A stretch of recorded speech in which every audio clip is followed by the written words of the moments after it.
In front of me is Realme P1 and today I would like to show you how you can clone apps.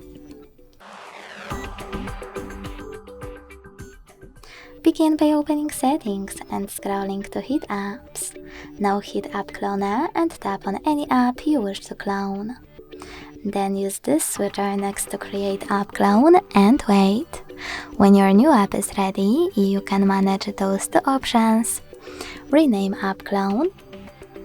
Hit Save to save its new name.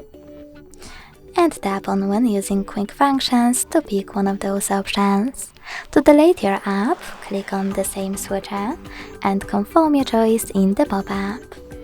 Thanks so much for watching. If you enjoyed this video, leave a like, comment and subscribe. Bye!